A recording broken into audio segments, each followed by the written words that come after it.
बिस्मिल्लाहिर्रहमानिर्रहीम। मुबीन जाफ़र भट्टी advocate high court आपकी खिदमत में हाजिर हूँ। आज का जो टॉपिक है जी वो 14 अगस्त वाले दिन एक वाक़या पेश आया मीनार पाकिस्तान के ऊपर। उसके उसको कानूनी पैराए से हम देखेंगे। मेन स्ट्रीम मीडिया जो कुछ बता रहा है वो एक अलग इशू है, एक अलग चीज़ है, लेकिन हम उसको कानूनी पैराए में देखते हैं कि कानूनी सवालात इस केस के हवाले से अगर उठाए जाएँ तो वो क्या हैं। और आपने अब कमेंट बॉक्स में अपनी राय का इजहार करके बताना है कि क्या हमारे सवालात जो हैं वो बिल्कुल ठीक हैं, क्या हमने सही सवाल उठाए हैं।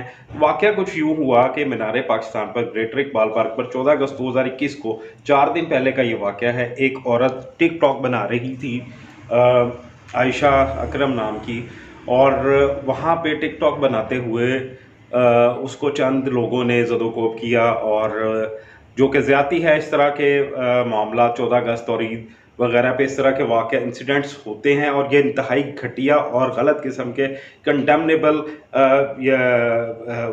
इंसिडेंट्स होते हैं, जिनको जितनी मजम्मत की जाए कम है। लेकिन इनको रोकथाम के लिए भी क्या किया जाए, सज़ाएं दी जाती हैं, सज़ाएं होती हैं। ज़ैनब केस में सज़ा हुई, उसके अलावा दूसरे मोटरवे वाक़या गुजरपुरा हुआ, उसमें अबदनामी मुलज़म को सज़ाए मौत सुना दी गई, उसके साथी को, बैटर को। तो फिर भी ये वाक़यात होते हैं। इन वाक़यात के पीछे क्या चीज़ें कार फरमा है, यही आज का हमारा ये टॉपिक है। और बात जो है करने की वो ये है कि 14 अगस्त पे दिन बड़ा, 14 अगस्त का बहुत महज़्ज़ब बहुत बड़ा दिन पाकिस्तान मारज़ वजूद में आया। 5 मुहर्रम थी इस 14 अगस्त के ऊपर। जगह थी मीनार पाकिस्तान, बहुत ही मोतबर जगह, जहां पाकिस्तान का ऐलान किया गया। मंटो पार्क इस जगह का नाम था उस वक़्त में, जब यहाँ पे पाकिस्तान 23 मार्च 1947 को ऐलान किया गया था कि पाकिस्तान जो है मारज़ वजूद में आ गया है, और करारदाद पास की गई थी पाकिस्तान के हवाले से 23 मार्च 1940 को। तो ये वाक़या, इतनी बड़ी वो जगह है, ग्रेटर इकबाल पार्क आजकल उसको नाम दे दिया गया है। और बात ये है कि ये वाक़या जो हुआ है, सीसीटीवी फुटेज में जो लोग आए हैं उनको पकड़ा जाना चाहिए, उनको सज़ाएं होनी चाहिए।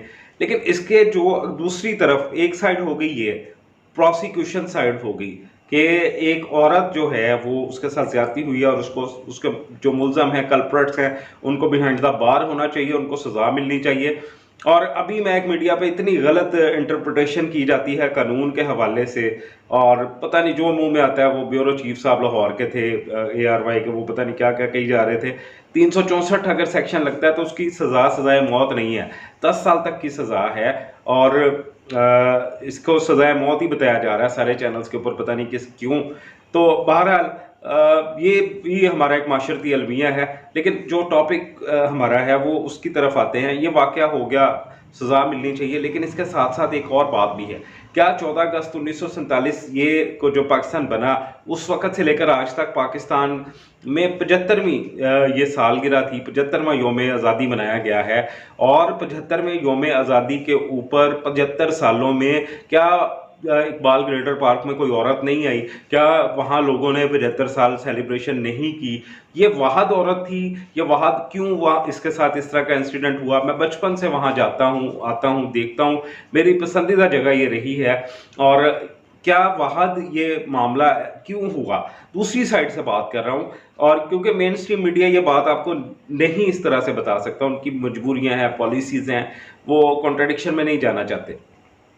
लेकिन दूसरी साइड से देखा जाए तो वहाँ हज़ारों औरतें, फॉरेनर्स औरतें आती हैं और अपने लिबासों में फिर रही होती हैं वहाँ पे, और कभी किसी के साथ कोई इशू हुआ। ये इशू अगर हुआ है तो इस चीज़ को भी हमें ये जहन नशीन रखना चाहिए, क्या इसके पीछे कोई पॉलिटिकल फोर्सेस हैं? क्योंकि जो बुग़्ज़ इमरान है या उसके अलावा कोई और मामलात हैं, उनमें ये चीज़ बहुत ही ज़्यादा कॉमन है। और देखने में यह है कि ये मुल्क दुश्मनी की हद तक भी लोग जाते हैं। और पॉलिटिकल अगर ये वाक़या है तो इसको भी फाइंड आउट होना चाहिए।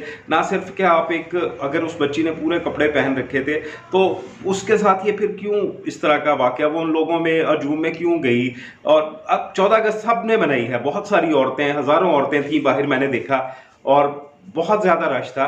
तो इंसिडेंट्स भी होते हैं, वाक़या जहालत के भरे पड़े हैं। लेकिन ये वाक़या जो है ये एक समझ से बाहर है कि ये क्यों एक औरत रश में कैसे चली गई, औरतों के, मर्दों के हाथ कैसे आ गई, जबकि एक औरत अगर चाहे तो कोई मर्द उसको देख भी नहीं सकता, किसी की जुर्रत नहीं है कि वो उसको देख सके। तो वो मामला पुलिस क्यों ना आई, ये हो गया वो हो गया, ये सारे एक तरफ रखें। इसका सिर्फ पोस्टमार्टम इस खबर का किया गया है इस वीडियो के जरिए। मेरी बहन है वो जिसके साथ ये ज्यादती हुई है, आयशा अकरम नामी जो खातून है, मेरी हमदर्दियाँ उसके साथ हैं। उनके मुल्ज़िमों को सज़ा होनी चाहिए जो इन्वॉल्व हैं इसमें। सारे 400 लोगों का नाम लिया जा रहा है, लेकिन जो फाइंड आउट होते हैं उनको, ये 14 अगस्त के ऊपर कोई एक बंदा नहीं निकलता, 10-10, 8-8, 5-5 के ट्रूप्स निकलते हैं लोगों के। और वो सारे ट्रूप्स जो होते हैं वो अपनी एक्टिविटीज़ जो है वो मिलके करते हैं। तो अगर 1, 2, 10 बंदे पकड़े जाते हैं तो उनके आगे ट्रूप्स जो हैं, जो उनके साथी हैं, उन सबको भी गिरफ्तार किया जाना नागुज़ीर है, ताकि इस तरह के वाक़यात की मुल्क के पाकिस्तान से रोकथाम हो सके। मैं बहुत शर्मिंदगी फ़ील कर रहा हूँ, मुझे बहुत ज़्यादा शर्मिंदगी महसूस हो रही है इस वाक़े के बाद, बीइंग अ पाकिस्तानी। तो अब इसके तदारक की तरफ भी हमें आना चाहिए कि इन चीज़ों की रोकथाम किस तरह से। वज़ीर-ए-आज़म साहब ने एक शो में कहा था कि औरतों को पूरा लिबास पहनकर आना चाहिए, या इस तरह का वो लिबास ना पहने। तो नून लीग और मीडिया, जियो न्यूज़ ने पता नहीं क्या क्या उनके बारे में, उनको दकियानूसी और तंग दिमाग का बंदा करार दे दिया।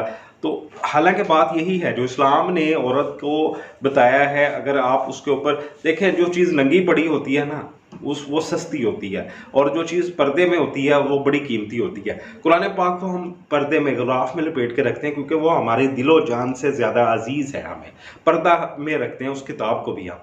तो औरत जो है, वो सियाने कहा करते थे कि आपकी औरत, आपका पैसा और आपका खाना हमेशा ढका हुआ होना चाहिए, पर्दे में होना चाहिए, फिर ही उसकी हुर्मत कायम रहती है। इसको सोचिएगा ज़रूर। वीडियो पसंद आए तो दोस्तों के साथ ज़रूर शेयर कीजिएगा।